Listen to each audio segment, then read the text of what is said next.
All right, let's talk about hacking the subconscious.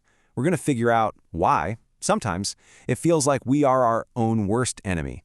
So let me just start with a question. Have you ever set a goal, you know exactly what you need to do to get there, but you still find yourself doing the complete opposite? If that sounds familiar, you are definitely not alone. And you know what? It's not a failure of willpower. It's a sign of a much deeper conflict happening inside your own mind. Okay, so let's get right into this. At the very heart of this whole struggle is this fundamental internal conflict. It's basically a battle between your conscious mind, that's the part of you that sets goals and makes plans, and your subconscious mind, which is the part that pretty much runs on autopilot. And this conflict, it isn't just some abstract idea. It shows up in very real, very frustrating ways.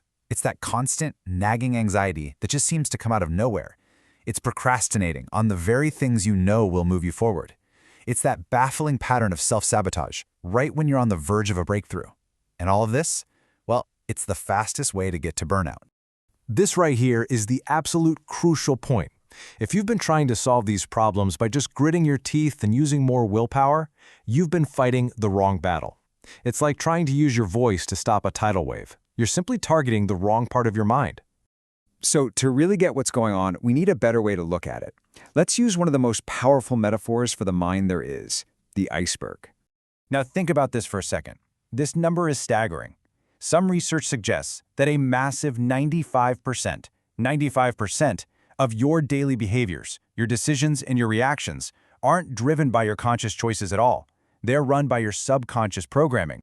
And this is where the whole problem just snaps into focus. Your conscious mind, all your logic, your reasoning, your willpower, that's just the tiny little tip of the iceberg sticking out of the water. The real power, the enormous hidden part that's actually steering your ship, well, that's your subconscious. So what's lurking down there in the deep? This is where you find the real root causes of that self-sabotage. It's your limiting beliefs about what you think you deserve, those deep-seated fears from way back when. Automatic habits you don't even realize you have, and powerful emotional memories that are still running the show today. And boom, this brings us right back to where we started. When what you want to do consciously clashes with your subconscious programming, guess who wins? The subconscious. The 95% of the operation is going to win almost every single time. That's the internal conflict right there. But here's the really good news. You don't have to keep fighting this hidden part of yourself. Instead, you can actually learn to work with it. The solution isn't to fight the programming, it's to update it directly. Let's see how that even works. Just look at the difference here. On one side, you've got willpower. That's the exhausting, uphill battle against yourself. But on the other side, you have mental reprogramming. This goes straight to the source code. It doesn't fight the patterns. It literally rewrites them. It creates automatic lasting change that finally aligns what you do with what you consciously want to do. So the Compromind Method uses 3 really solid science-backed pillars to do this. First, you've got clinical hypnotherapy, which creates a state of deep focus to get direct access to the subconscious. Think of it like opening a backdoor to your brain's operating system. Second, there's advanced NLP, or Neuro-Linguistic Programming, which helps you rewire the very language and the stories you tell yourself. And finally, all of this is grounded in applied neuroscience, using what we actually know about how the brain works to build new positive habits that actually stick. Okay, so that's all the theory, but what does this look like in a high-stakes, real-world situation? Let's take a look at a fascinating case study. It's a program designed for financial traders called HypnoTrader. You know, the financial market is an absolute pressure cooker. And get this, a huge 87% of traders who lose money don't fail because their strategy is bad. No, they fail because their emotions hijack their decisions. It's the perfect example of the subconscious completely sabotaging a conscious plan. So these are the subconscious drivers that are really at play. It's the fear of losing money that makes them bail on a good trade too early. It's anxiety that totally messes with their timing. It's a string of losses that just destroys their discipline. And then comes the big one, revenge trading. That impulsive emotional need to win back money, which almost always leads to even bigger losses.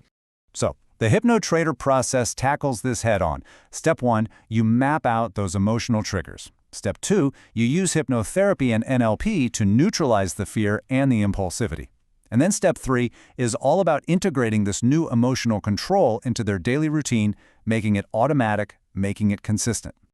All right, so the most important question is, Does this stuff actually work? Let's hear from some of the people who've actually gone through it. Listen to this. This testimonial from a day trader named Luis is just so telling. He literally says he stopped getting revenge on the market. That's the exact emotional trap we were just talking about. By reprogramming his subconscious response, he was finally able to stick to his conscious plan, even when the pressure was on.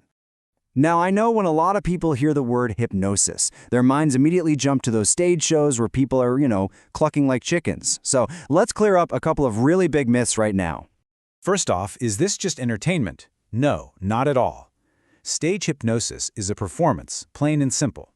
Clinical hypnotherapy is a serious therapeutic tool, and it's focused on getting real-world results in your health and your performance.